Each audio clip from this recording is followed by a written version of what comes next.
നിങ്ങളുടെ favourite shows ഇനി ഒരിക്കലും മിസ്സാവില്ല. ഇപ്പോൾ C5-ലൂടെ കാണും നിങ്ങളുടെ ഫേവറേറ്റ് ഷോസ് തികച്ചും സൗജന്യമായി.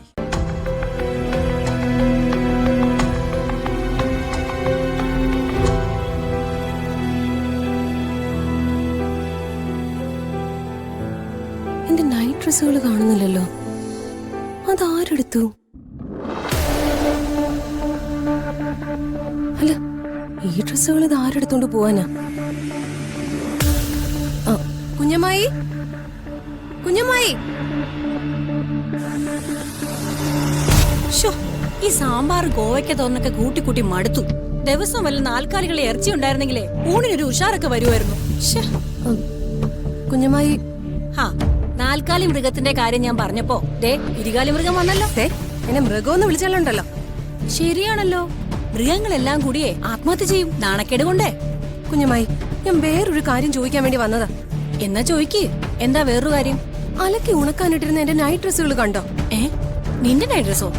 ആ, എന്റെ പൊന്നു മൈഥിലി, ഞാൻ ഈ ഔട്ട് ഹൗസിലേക്ക് താൽക്കാലികമായിട്ട് ട്രാൻസ്ഫർ ആയ പിന്നെ ചെമ്പകമംഗലത്തെ പല കാര്യങ്ങളും ശ്രദ്ധിക്കാറില്ല.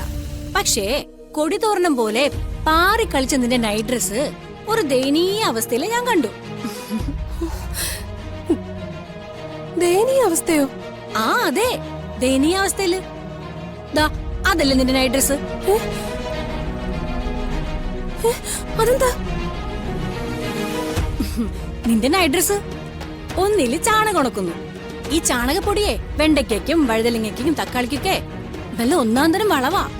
മറ്റേതില് കൊല്ലമുളക് ഉണക്കായിട്ടിരിക്കുക. ഇതാര് ചെയ്തു ഈ മര്യാദകേട്? ആരായിരിക്കും? എന്റെ ശത്രു. അതെ, നിന്റെ ആജന്മ ശത്രു മീനാക്ഷി. അവളേത് ചെയ്യൂ? അവളെ ഞാൻ കൊല്ലും. കൊന്ന നന്നായിരുന്നു. അവള് പരലോകത്തേക്കും ഇവള് വനിതാ ജയിലിലേക്കും പോവും. ചെമ്പകമംഗലം ശുദ്ധമാവുകയും ചെയ്യും. എന്താ നിങ്ങൾ ആലോചിക്കുന്നത്? അല്ല, അവള് ഡെഡ് ബോഡിയിലെ ഒരു റീത്ത് വെക്കുന്ന കാര്യം ആലോചിച്ചതാ.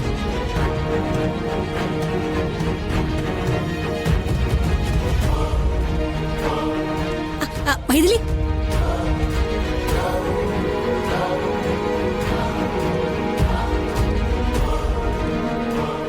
എന്തായാലും ഇത് അവള് ഒരു കൊലച്ചത് തന്നെയാ ചെയ്തത്. ഞാൻ അവളെ എന്ത് ചെയ്യണം എന്റെ കുഞ്ഞമ്മായി? നീ അവളെ അങ്ങ് തട്ടിക്കളാ. അവളെ പട്ടടയിൽ വെച്ച് കത്തിക്കുന്ന കാര്യം ഞാൻ ഏറ്റു.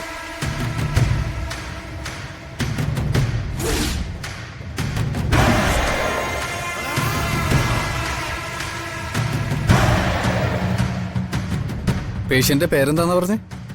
നന്ദിനി ദേവി.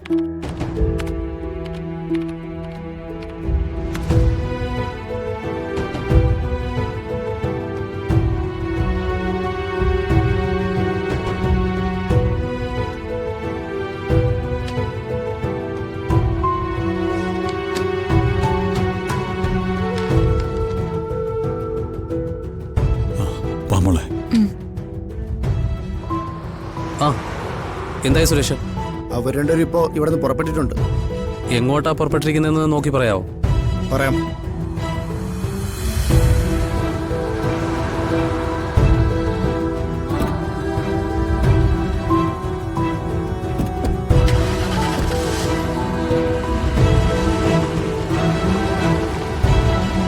വൈശാഖേ, അവര് ഹോസ്പിറ്റൽ റോഡിലേക്കാണ് വരുന്നത്. ഓക്കേടാ, താങ്ക് യു. ഡൗൺലോഡ് ചെയ്യൂ C5 ആപ്പ്. കാണൂ എല്ലാ എപ്പിസോഡുകളും സൗജന്യമായി.